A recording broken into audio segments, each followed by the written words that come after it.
sommes très fiers et très heureux aujourd'hui de célébrer la participation communautaire autour d'un projet de reconstruction urbain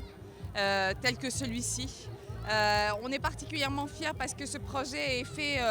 en étroite collaboration avec tous nos partenaires, Catholic Relief Services, financé par l'Union européenne, par la RVC Minusta et par aussi Concern Worldwide. Ce qui est important pour nous, c'est l'engagement communautaire et l'engagement de la plateforme communautaire qui s'est assemblée et qui a participé à l'élaboration de ce projet et à sa mise en œuvre. Alors aujourd'hui, c'est un des événements puisqu'en effet, on célèbre le début des travaux de la Ravine Vasquez avec les infrastructures, avec les 48 blocs de maisons pour les bénéficiaires et aussi l'inauguration de la boulangerie, alors la première boulangerie à Grand Ravine qui a été faite sous un support de formation, de renforcement des capacités de dames très vulnérables du quartier. Tout d'abord parce qu'on pensait intervenir, notre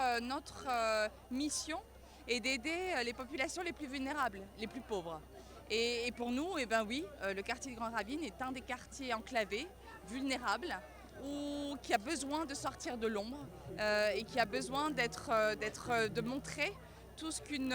communauté est capable de faire pour se reconstruire et pour assurer qu'elle soit beaucoup moins vulnérable et à la pauvreté et aussi aux environnements climatiques. Alors ce projet a commencé en 2013, il finira l'année prochaine, début d'année prochaine. On touche énormément de personnes,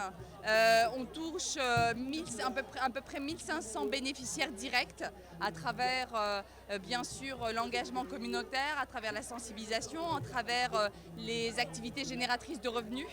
à travers le soutien que l'on peut faire au niveau de l'éducation, de la santé. Et puis indirectement, on touche à peu près 20 000 personnes à travers ces activités. Un quartier très chaleureux et je remarque aussi que les habitants de Grand Ravine sont très enthousiastes par rapport au lancement de ce projet. Donc ça nous rend très très heureux parce que c'est important de voir que les habitants participent directement et s'approprient directement d'un projet. Donc on l'a dit, j'ai eu l'occasion de le dire tout à l'heure, ce qui est très bien dans ce projet, c'est non seulement le fait que les habitants y aient participé dans le sens qu'ils aient été consultés du début à la fin et que donc le projet a pu répondre à leurs besoins et aux priorités qu'eux-mêmes ils ont identifiées, mais aussi qu'on a créé des opportunités de travail parce que les habitants même, certains habitants ont été recrutés et ils travaillent pour la construction de ces blocs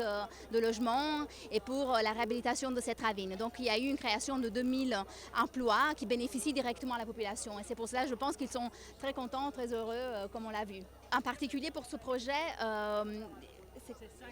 5 millions, ma collègue me dit, parce qu'en fait, il fait partie d'un plus vaste programme qui s'appelle le PARAC, qui nous a coûté 74,5 millions d'euros et qui a d'autres composantes de réhabilitation